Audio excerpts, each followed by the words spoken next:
Todo esto te lo pido en el nombre de Cristo Jesús. Amén y amén. Pueden sentarse, Dios les bendiga. Gracias por estar acá.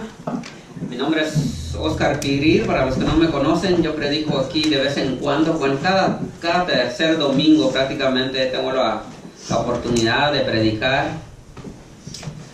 Sean bienvenidos todos. En verdad es un gozo poderles ver acá. Estoy preparando aquí los libros, un libro que tengo, no quiero perder la hoja. Nuevamente, mi nombre es Oscar Pirir, soy de Guatemala. Para los que no me conocen, mi esposa acaba de leer las escrituras y pues es un privilegio el poder compartir la palabra con ustedes.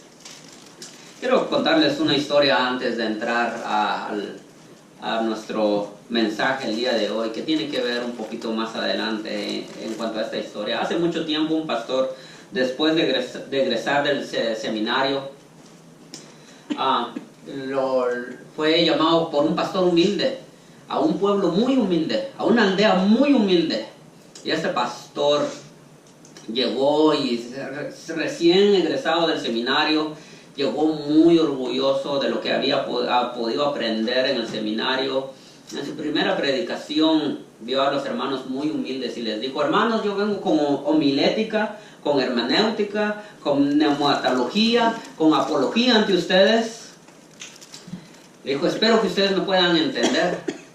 Un ancianito de los más humildes les dijo: pastor, dijo, no se preocupe. Cuando yo vine a esta iglesia hace muchos años también traía muchas enfermedades y Dios me libró de todas ellas. Van a ver por qué les conté esto más adelante. Pero esto fue la situación de este pastor. Un ancianito de los más humildes le dijo: no se preocupe, va a ser sanado. Dios me libró de muchas enfermedades, a mí también. Nuestro contexto el día de hoy, el conocimiento es muy alabado.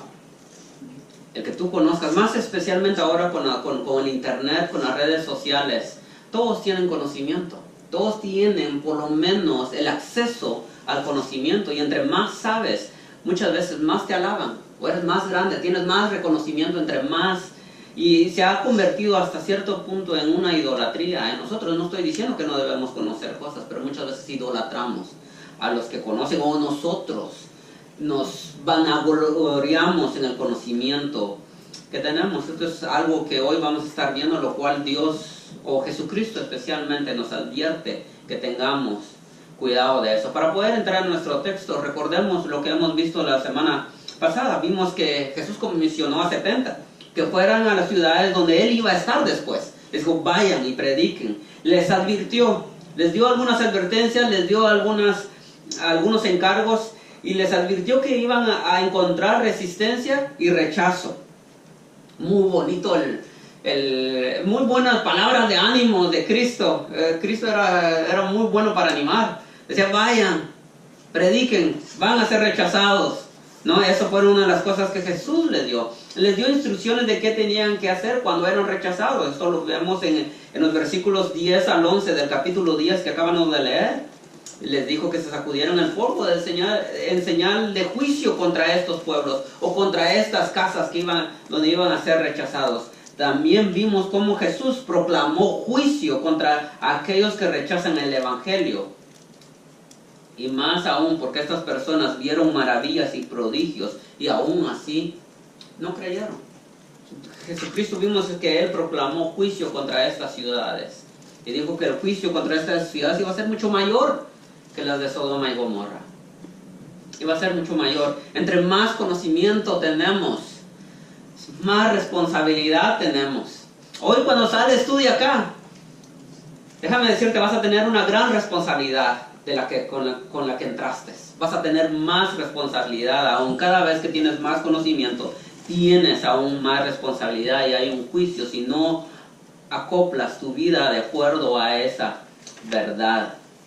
Hoy vamos a estar viendo el regreso de estos 70 hombres y cómo les fue una misión encomendada. ¿Tuvieron éxito? Por lo que leímos hace un momento, o lo que leyó mi esposa, parece que sí, que les fue muy bien. El título del mensaje de hoy le he titulado: La soberanía de Dios, nuestro mayor gozo. La soberanía de Dios, nuestro mayor gozo.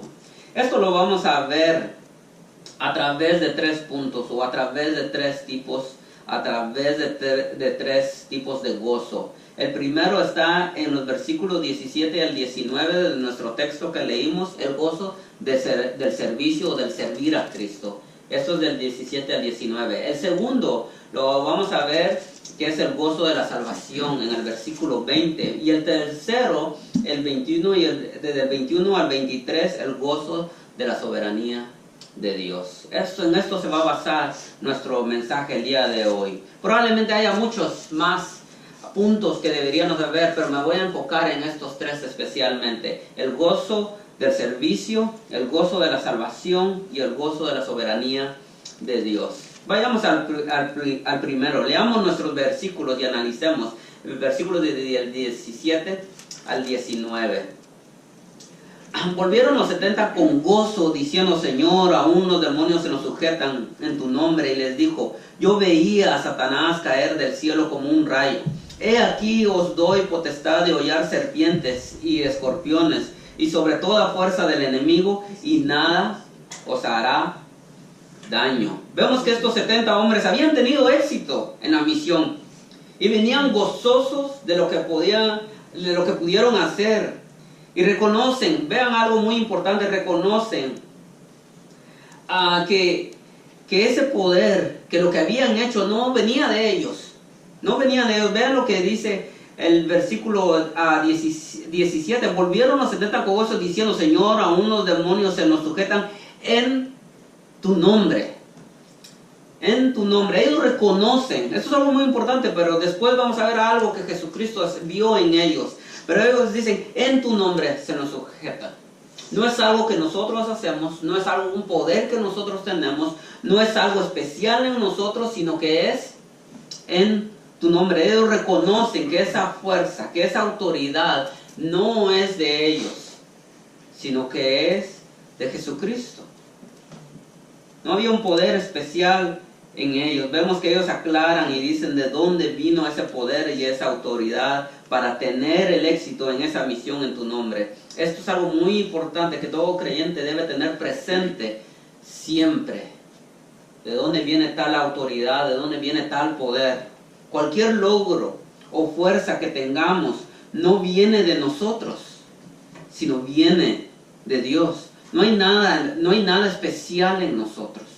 No hay una fuerza en especial en nosotros. No hay una sabiduría especial en nosotros. Dios no vio algo especial en nosotros. Por eso me encanta la doctrina de la predestinación, porque aclara eso. Que no hay nada especial en ti por la cual Dios te llamó, simplemente su misericordia y su gracia que fue mostrado a ti.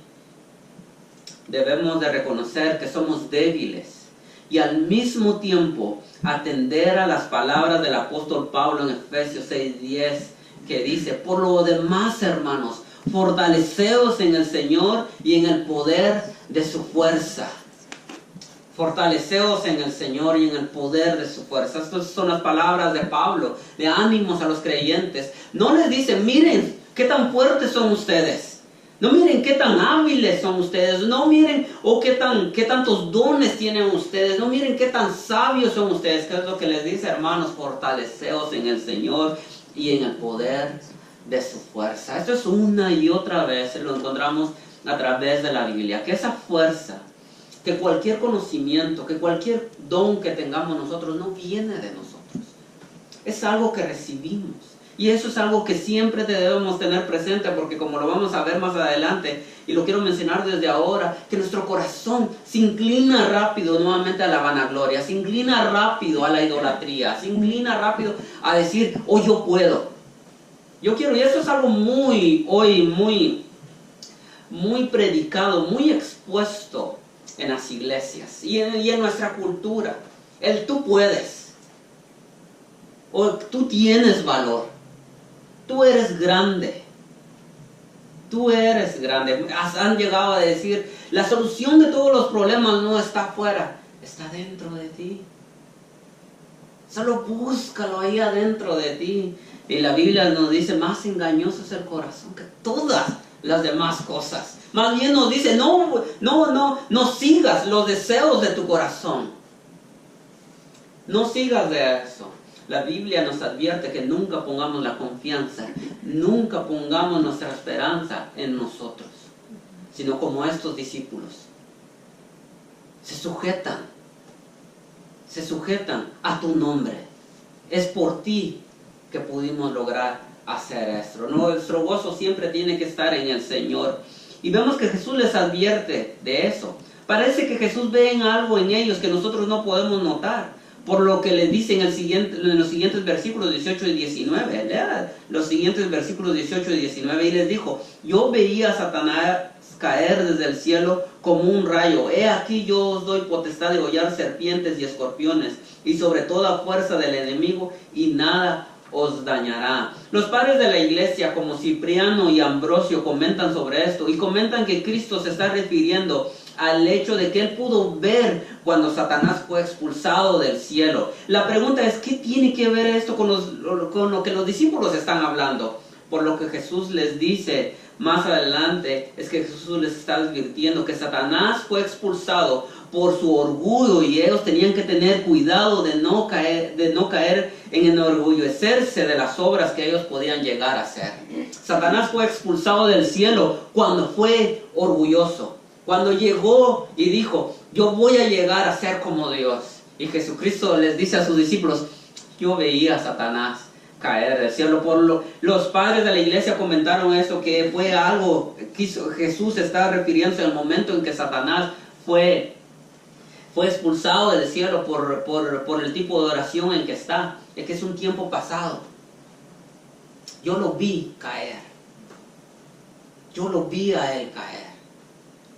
Yo lo vi a él descender.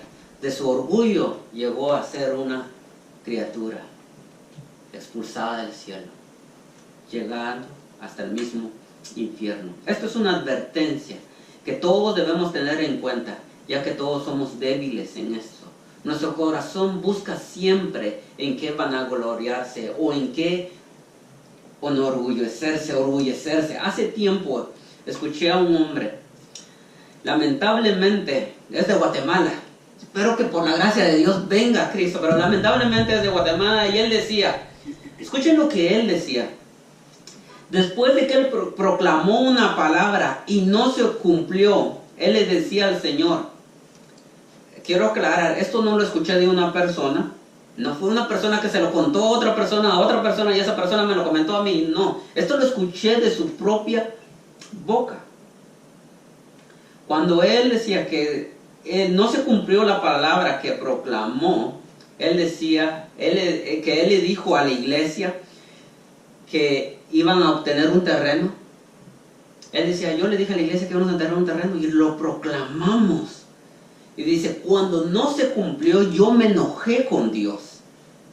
Muchos hermanos quisieron hablarme y tratar de darme versículos para entender la voluntad de Dios, y yo les respondí, no me vengan a mí con esas ondas ahora.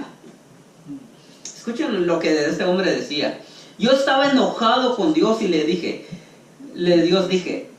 a Dios, a ver, ¿desde hace cuánto tiempo que no tienes a un hombre como yo, que tenga la fe como yo? Y así se la pasó reclamando a Dios. ¿Desde hace cuánto tiempo no tienes a un hombre como yo? ¿Qué palabras? ¿Hasta dónde había llegado este hombre pensando que le estaba haciendo un favor a Dios, teniendo fe en Dios? Es un hombre muy conocido el día de hoy. Mucha gente lo sigue ciegamente, pero esas son sus propias palabras.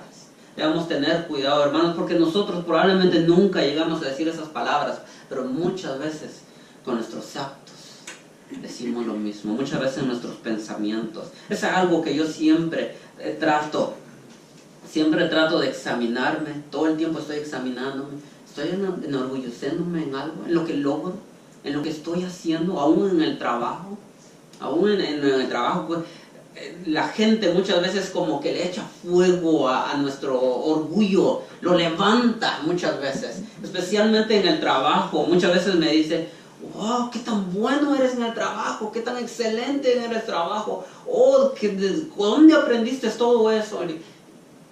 Y uno a veces dice, y yo le digo a veces, no hice gran cosa, no hice gran cosa, no hice gran cosa. Yo no espero, lo menos que yo espero, cada vez que predico, yo creo que Jaime también, voy a hablar por los dos. Cada vez que predicamos, nosotros no esperamos de ustedes que nos digan, ¡cuán hermoso la predicación! ¡Wow! ¡Qué gran predicador eres! ¡Qué palabra más tremenda! Nosotros no esperamos eso. Nosotros lo que esperamos de ustedes, su respuesta de ustedes debería ser, ¡cuán gran Dios tenemos! ¡Cuán hermoso Dios tenemos! Que usa hombres débiles como ustedes. Qué gran Dios tenemos, qué gran Dios el que hemos escuchado el día de hoy. No hay nada en nosotros de que debemos vanagloriarnos. No hay nada, no somos hombres grandes de fe. Esa fe ha sido puesta en nosotros, es un don de Dios aún. El que tú creas en Cristo es un don de Dios. Hermanos, por más sabiduría que tengamos, dones que tengamos, por más habilidades que tengamos, nunca debemos de olvidarnos que todo esto no viene de nosotros, sino que viene del Señor. Porque aún Satanás fue sacado del cielo por su propio orgullo.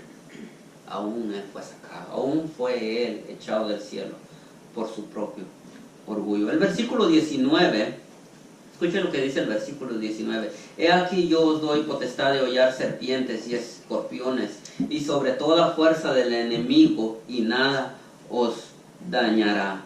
Jesús aquí rectifica esa derrota de Satanás, el cual ya no tiene poder sobre la vida de los creyentes. Ha perdido su autoridad que se le había dado. Él ya no tiene tal autoridad. Ahora los creyentes aún tienen autoridad sobre él porque ha sido vencido. Quiero aclarar que por favor no tomes estas palabras literalmente y vayas y agarres escorpiones y serpientes, porque hay una gran posibilidad que pares en el hospital. Estas son cosas figurativas de cómo se presenta Satanás en la Biblia. Recordemos que él es la serpiente antigua y simplemente Jesús está utilizando este lenguaje acá, que ha sido derrotado, que ya no tiene la autoridad que se le ha dado. Así que por favor no vaya y empiece a agarrar serpientes y no me va a pasar nada. Muy probablemente que vayas a parar en el hospital, aunque podemos ver aún que a Pablo allá más adelante fue picado y no le pasó nada. Todos decían fue condenado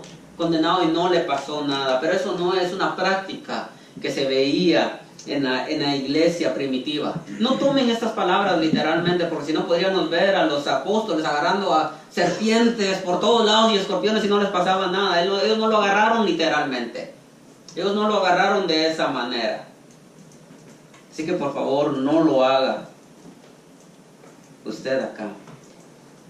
Y Jesús acá está aclarando que Satanás y su reino ya no tienen la autoridad que tenían antes del reino de Cristo, porque el reino de Cristo ahora ha venido, ya no tiene la autoridad.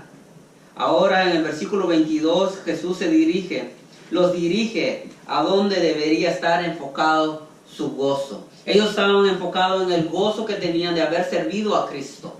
Jesús ahora los redirige y cada gozo aún es aún más mayor como Cristo lo va poniendo. Jesús los dirige a dónde debería estar su gozo. Es cierto, debemos tener un gozo en el poder servir a Cristo, pero nuestro enfoque no debería estar ahí. Jesús los enfoca y dice la paz. En el versículo 22, escuchen lo que dice el versículo 20, Pero no os regocijéis de que los espíritus se os sujetan, sino que regocijaos de que vuestros nombres están escritos en el cielo.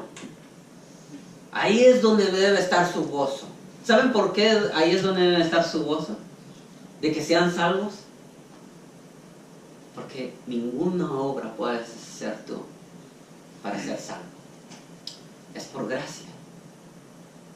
Cuando tú haces una obra o Dios te permite hacer algo bueno y tú te gozas y tu gozo está enfocado en eso, al final te estás enfocando en el gozo de tu obra.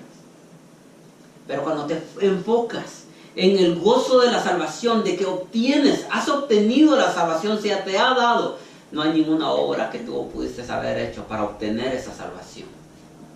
Y Jesucristo les dice, ahí es donde debe estar enfocado su gozo, en la gracia de Dios mostrada ante ustedes. La base del gozo del siervo de Cristo no son los logros, sino la certeza de una relación personal y eterna con Él. Esa es la base del gozo del siervo de Cristo. Cuando vemos que nuestro corazón está empezando a encontrar gozo y satisfacción en cosas que no vienen de Dios, o aún cosas que Dios nos permite, debemos de clamar como el salmista, donde dice Salmo 51, 11 al 17. Escuchen lo que dice el Salmo 51, 11 al 17. No me eches delante de ti y no quites de mí tu Santo Espíritu. Vuélveme al gozo de tu salvación y espíritu noble me sustente. Entonces enseñaré a los transgresores tus caminos y los pecadores se convertirán a ti. Líbrame de los homicidios, oh Dios, Dios de mi salvación. Cantará mi lengua tu justicia. Señor, abre mis labios y publicará mi boca tu alabanza. Porque no quieres sacrificio, yo lo daría. No quieres holocausto. Los sacrificios de Dios son el espíritu quebrantado, al corazón contrito y humillado no despreciarás tú, oh Dios. Oh, nosotros debemos estar alerta, muy alerta a nuestro corazón, porque en el momento en que lo descuidamos, nuestro corazón va a buscar en qué van a gloriarse. Y dice el salmista, vuélveme el gozo de tu salvación. Muchas veces la gente, yo lo he repetido una y otra veces, muchas veces la gente no quiere servir a Cristo. Está apagado. Y dice, es que nadie me ha venido a dar una gran revelación, no ha venido a hablar a mi vida, no he tenido algo especial.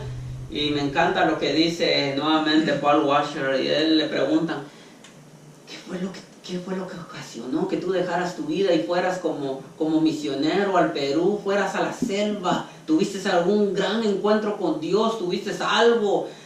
Dios te habló personalmente, un profeta vino y te dijo algo. Y él decía, ¿acaso saber que Dios murió por mí, saber que Dios me salvó, no es suficiente motivo para dejar mi vida e ir completamente y entregarla a Él? ¿Estar a su servicio? ¿Qué más necesito? ¿Qué más gozo necesito? ¿Qué más revelación necesito? No necesito absolutamente nada más. Y Jesucristo es lo que le está diciendo a sus discípulos. No se enfoquen en lo que ustedes pueden hacer o lo que puedan lograr hacer. Enfóquense. Su gozo debe estar en que su nombre está escrito en el libro de la vida. El salmista dice, porque no quieres sacrificio, yo lo daría. No quieres holocausto,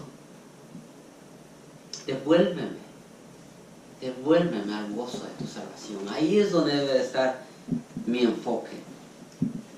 Porque cuando tú estás enfocado en que sabes que la salvación ha venido por gracia y tú no has podido hacer absolutamente nada, entonces tienes un corazón contrito y humillado, al cual Dios no desprecia, al cual Dios nunca desprecia. Sabemos que la salvación viene solo por gracia. Los discípulos habían recibido el don de sanación, de echar fuera demonios. Ellos estaban regocijando más en el don que en la gracia que se les había dado. Jesús les ayuda a que puedan entender dónde debe estar ese gozo.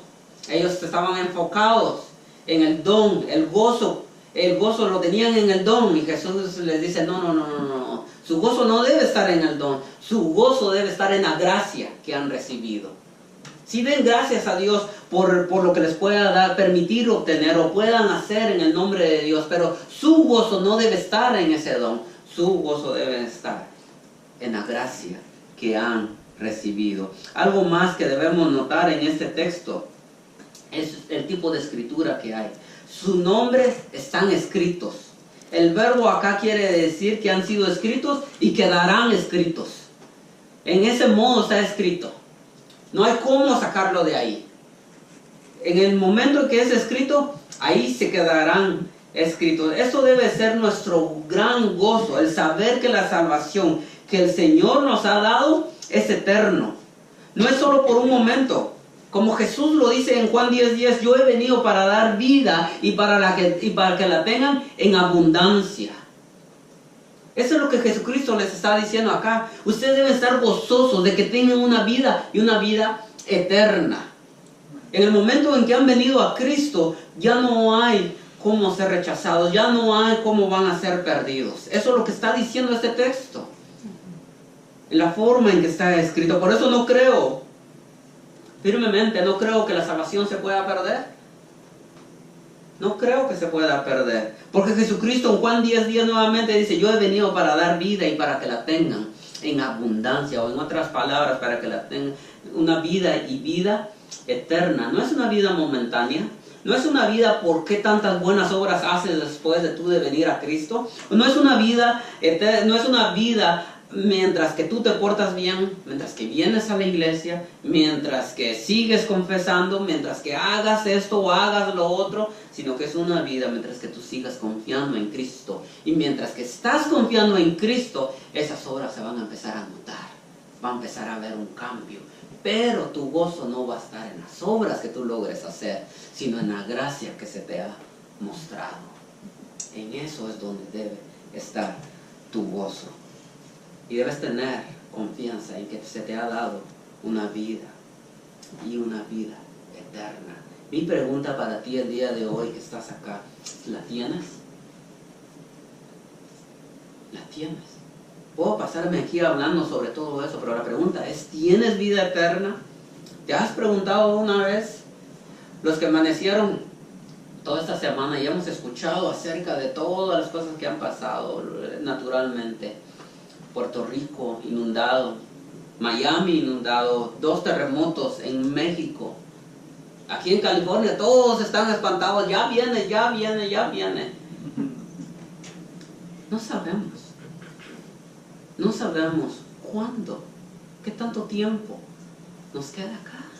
Eso es urgente, eso no es para mañana, eso no es para la otra semana, eso no es para cuando cumpla mis metas, eso no es para cuando termine mis estudios o cuando tenga un mejor trabajo o cuando me empiece a portar bien. Esto es el día de hoy. Si tienes o no tienes vida eterna, porque en el momento en que pasas al otro mundo ya no hay regreso.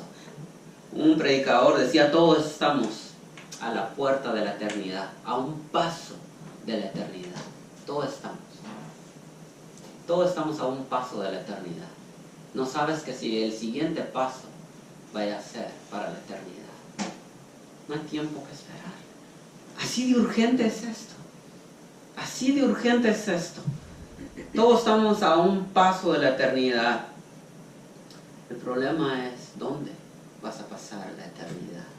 Vas a pasar una eternidad en el gozo de la presencia de Dios,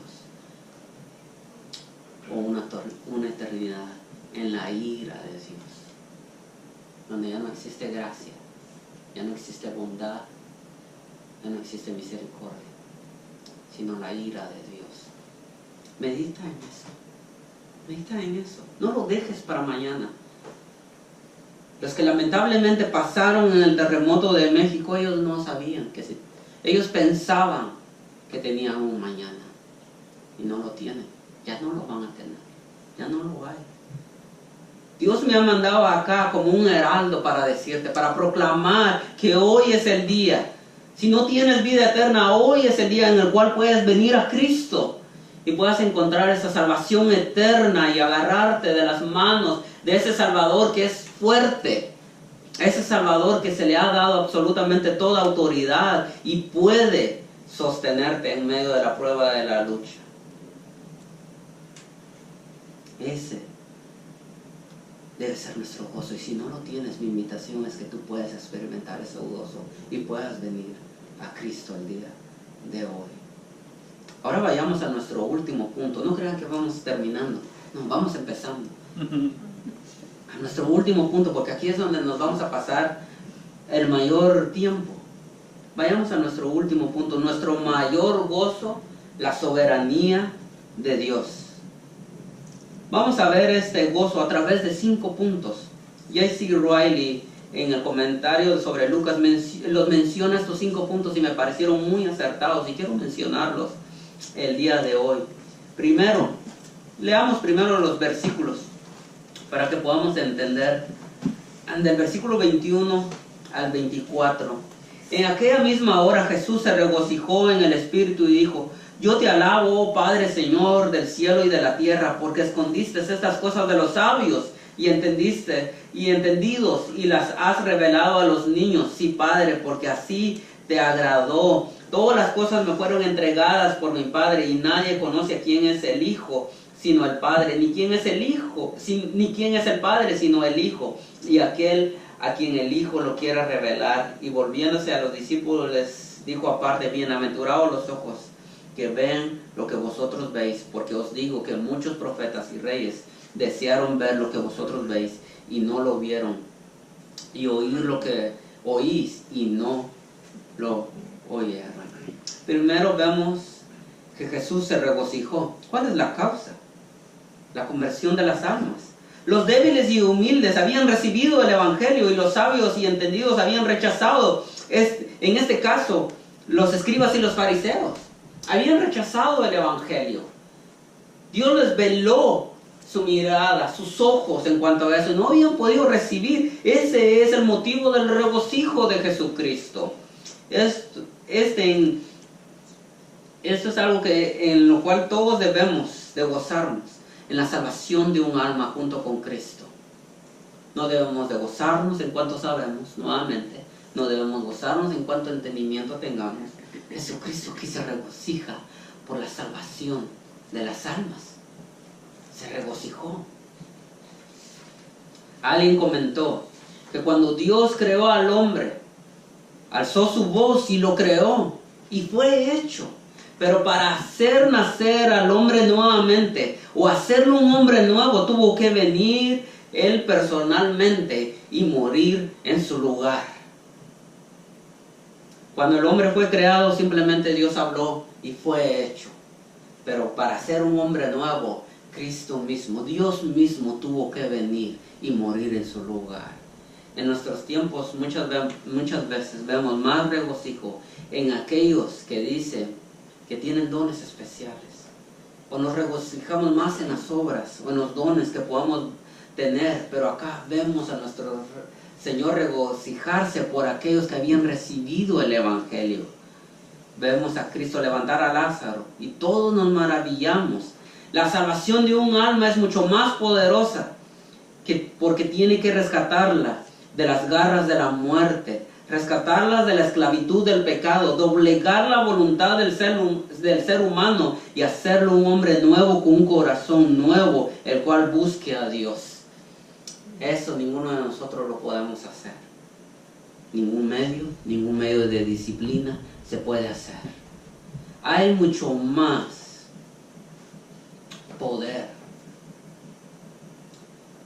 Es algo mucho más maravilloso el que un alma venga a Cristo, que se arrepienta y crea en Cristo, que todos los milagros que Cristo pudo haber hecho. Hay mucho más poder, porque éramos esclavos del pecado, estábamos muertos, Señor, estábamos muertos. Dios tuvo que doblegar nuestra voluntad, tuvo que quitar el corazón de piedra y poner un corazón de carne en nosotros. Ese es el milagro más grande. Ese es el milagro más grande en el hombre, que pueda ser transformado, pueda venir a Cristo. Sí, amén, gracias a Dios por todos los milagros, pero nuestro gozo, nuestra alegría debe estar en la salvación de las almas, así como Cristo se está acá gozando. Más adelante vamos a ver que hay fiesta en el cielo cada vez que un alma viene arrepentido. Jaime decía la vez pasada que en el cielo todos los días hay fiesta. Todos los días hay fiesta. Y nosotros acá muchas veces todos bien amargados. Todos bien amargados, todos con la cara así. Y yo creo que Dios dirá, ¿qué no deberían estar gozosos? ¿Qué no deberían estar alegres de ser parte de ese plan hermoso de la salvación de las almas? ¿O nosotros queremos ver maravillas? Nosotros queremos ver dones extraordinarios. Por eso hoy se han levantado tantos. ¿Qué no ven que hoy eso es muy común? ¿A quiénes son levantados? ¿Quiénes son los más exaltados el día de hoy? Aquellos que hacen campañas en estadios, tienen las iglesias más grandes. Oh, todos quieren ser como esos. Todos quieren llegar, yo era uno de ellos. Todos quieren llegar a tener esa popularidad o tener ese don o tener que la gente lo vea y diga, wow, ¿quién se maravilla por aquel hombre que nadie lo conoce, pero está predicando allá en un lugar donde nadie nunca ha llegado a predicar el evangelio? Y ahí las almas están siendo salvas. ¿Quién se goza por ellos? ¿Quién le da gracias a Dios por ellos? ¿Quiénes dicen, en ese hombre quiero sembrar? Quiero ayudar en eso. No, todos quieren llegar y parecerse a aquel hombre, aquel bien vestido que está ahí, donde tiene 20,000, 30,000 personas. Jesús nunca se gozó en eso. Él se gozó en los humildes. Porque ellos fueron los que aceptaron el evangelio.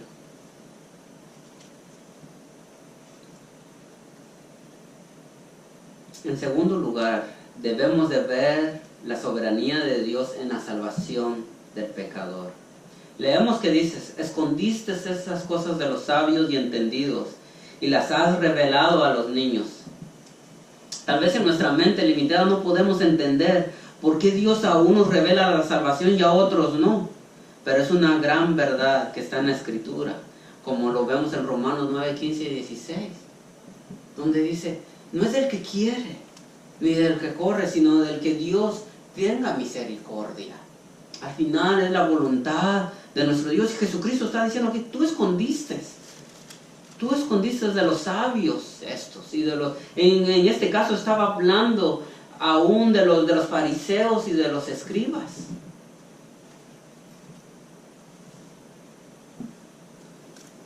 Romanos 9, 15 y 16, nuevamente escuchen lo que dice. Dice, tendré misericordia del que yo tenga misericordia y me compadeceré del que yo me compadezca. Así que no depende del que quiere ni del que corre, sino de Dios quien tiene misericordia. Al mismo tiempo debemos de recordar que Dios nos hace responsables si nos perdemos. Porque Romanos 3:23 dice, por cuanto todos pecaron, están destituidos de la gloria de Dios. Dios se esconde. Dios veló aún esa hermosa salvación de los escribas. Pero hay algo que debemos tomar en cuenta. Y esto nos lleva a nuestro tercer punto. El carácter de aquellos a quien se les había escondido la verdad. Vean el carácter de aquellos que se les había escondido la verdad. A sabios y entendidos. Algo que muchas veces nos aleja y no permite que una persona venga a Cristo, ya sea el poco conocimiento o tiene mucho conocimiento. Cualquiera de las dos cosas no permite que venga a Cristo. Si no nunca has escuchado de Cristo, nadie te ha predicado de Cristo, probablemente nunca vengas a Cristo. Pero muchas veces el conocimiento, el que logras obtener, a veces te aleja de ese mismo Cristo. Como la Iglesia Católica llegó, con tanto conocimiento que tiene, llegó a rechazar la gracia de Cristo. ¿Cómo llegó a ese punto? El mismo conocimiento que habían obtenido. En nuestra era, el día de hoy, nuevamente, con tanto conocimiento, con tanto acceso a libros, a artículos, tanto acceso, tú vas y puedes leer la Biblia en línea, en el internet, puedas ver cuáles son las palabras, qué es el griego en el original, el hebreo en el original, y puedas ver aún cómo la Biblia se ha sostenido y puedas ver cómo aún las palabras que Cristo dijo se han conservado durante todos estos 2000 años y no se ha pervertido esa palabra, cómo Dios en su soberanía ha sostenido eso. Tú dirías, la gente debería estar más convencida de que la palabra de Dios es verdadera, pero ha sucedido absolutamente todo lo contrario.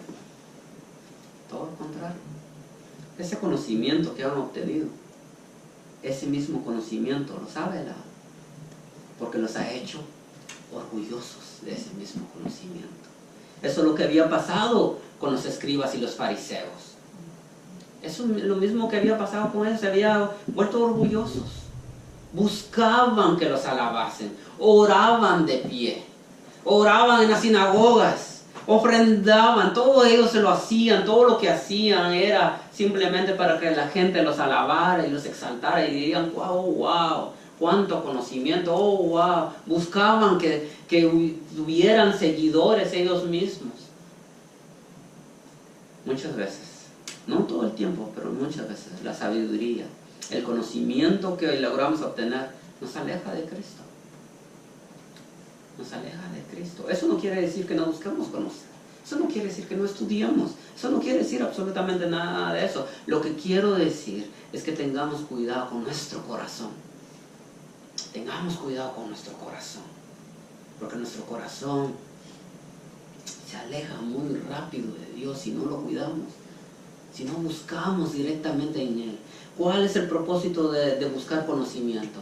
Es conocer a Cristo. Y cuán débiles somos nosotros. Cuán débiles somos nosotros. No busques. En el internet, yo leo mucho sobre esto y veo cuántos debates no hay. Cuántos debates sobre teología, sobre doctrina no hay. Y veo que cada quien quiere ganar un debate, y muchas veces buscan simplemente con ganar un debate. Yo muchas veces pongo ahí algo y con el mismo que empiezan a responder y a discutir y simplemente se convierte en un debate que no va a llevar a nada.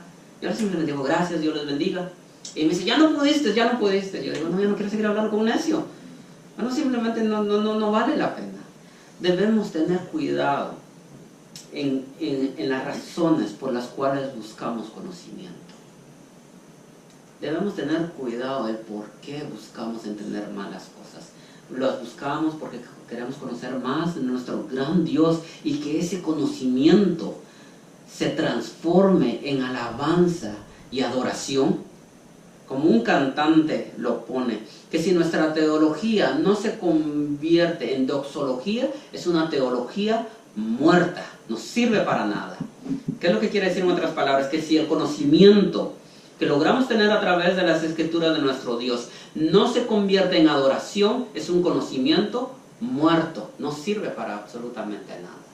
Cualquier conocimiento que tengamos acerca de Dios, cualquier doctrina que podamos lograr entender, simplemente nos debe de llevar a decir cuán grande eres tu Dios, cuán maravilloso eres tú. No nos debe de alejar de Cristo. Nuevamente, el carácter. Debemos tener cuidado acerca de eso, porque está muchas veces metido en nuestro corazón. Cuando menos lo esperamos, sale hacia afuera. Cuando una persona es estudiosa, muchas veces empieza a poner su confianza en ese conocimiento que ha adquirido. Ve a los científicos. Pocos de ellos creen en Dios. Ve a los fariseos, que eran maestros. Ellos habían puesto su confianza en su conocimiento y no podían ver al Mesías que tenían enfrente. Eso quiere decir nuevamente que no nos preparemos, por supuesto que no. Pero nunca debemos de poner nuestra confianza en nuestro conocimiento y no permitir que ese conocimiento permitir que ese conocimiento estorbe la gracia que se nos ha dado. Debemos tener cuidado con eso. Cuarto punto, la majestad de nuestro Señor. Vea lo que dice, leemos en los siguientes versículos. Todas las cosas me fueron entregadas por mi Padre, y nadie conoce quién es el Hijo sino el Padre, ni quién es el Hijo, ni quién es el Padre sino el Hijo, y aquel a quien el Hijo lo quiera revelar.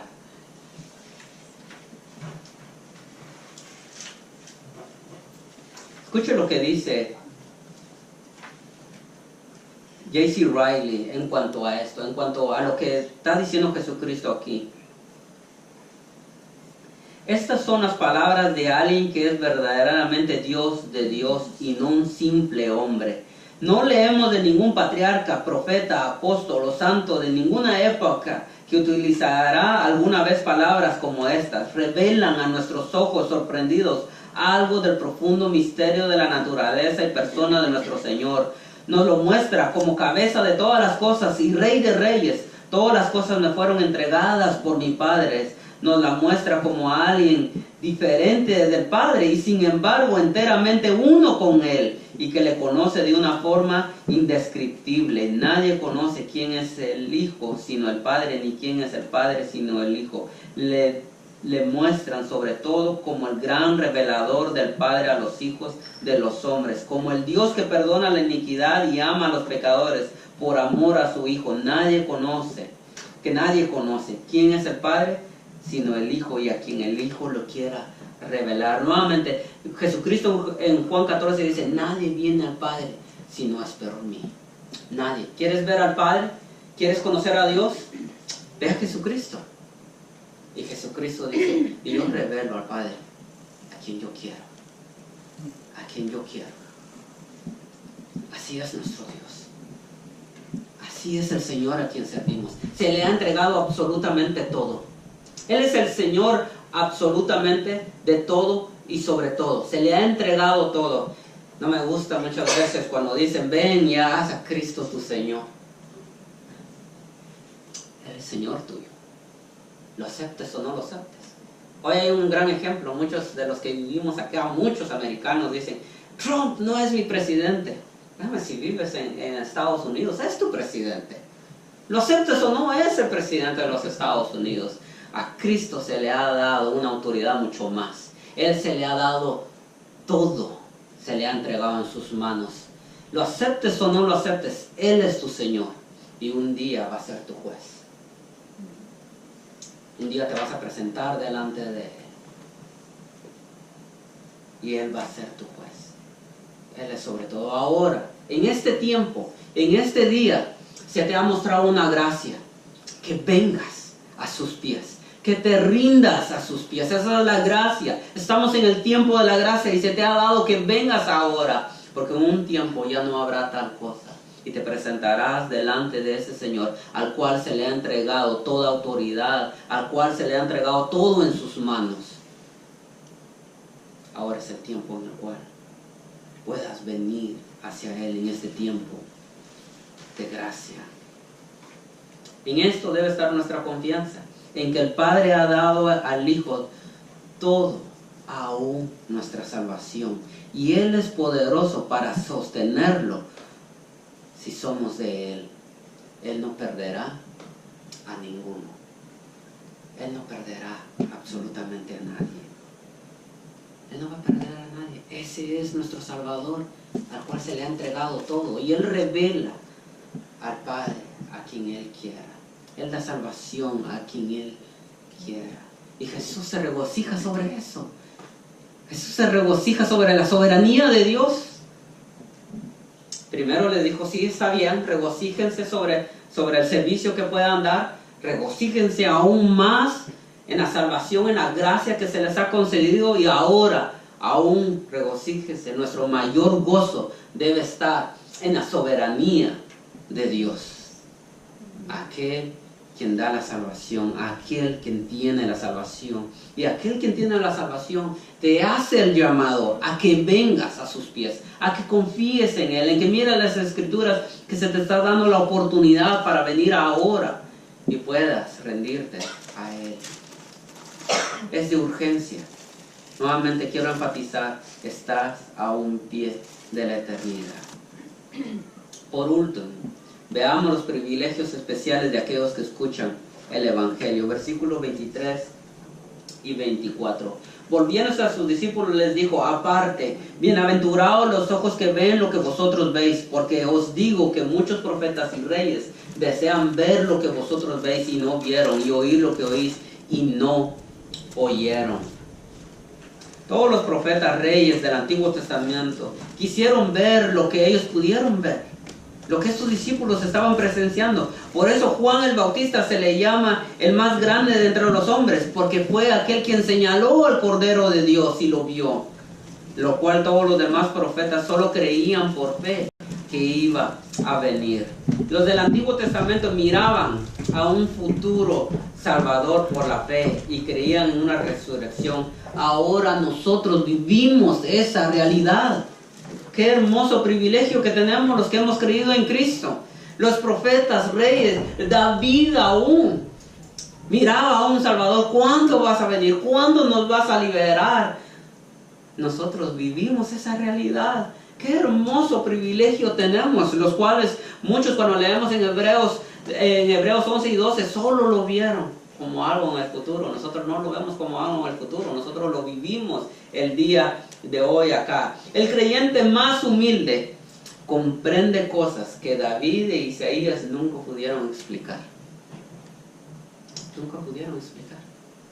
Mucha gente se maravilla, wow, Israel, cómo fue sacado de Egipto y fue llevado, y las maravillas que Dios hacía en medio de ellos. Ellos no tenían el Espíritu Santo dentro de ellos, lo miraban de lejos. El Espíritu Santo solo se reposaba en algunos profetas, jueces o reyes, pero no estaba dentro del pueblo.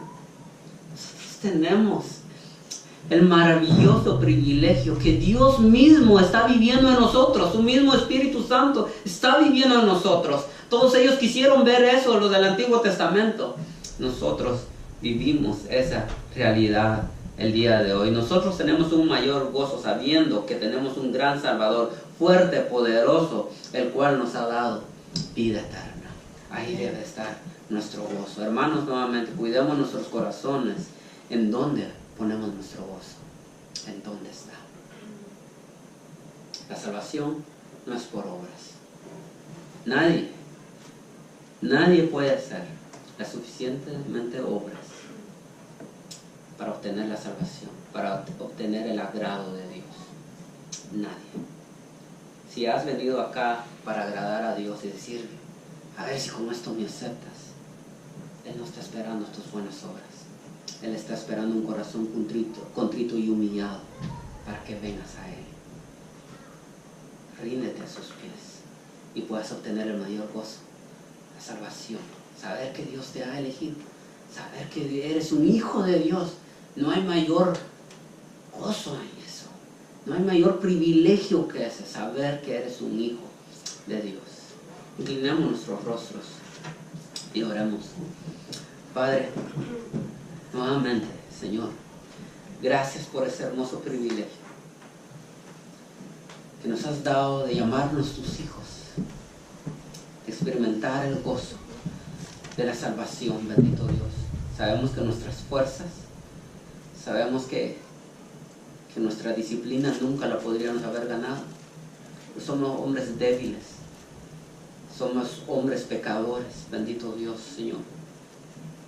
Y solo por tu gracia, solo por tu amor, por tu misericordia nos has llamado, bendito Dios. En este día te pido que si hay alguien acá, el cual no ha venido a la salvación, el cual no se ha arrepentido, el cual no ha confesado sus pecados, el cual no ha confesado con su boca aún que tú eres Cristo, el Señor sobre todo.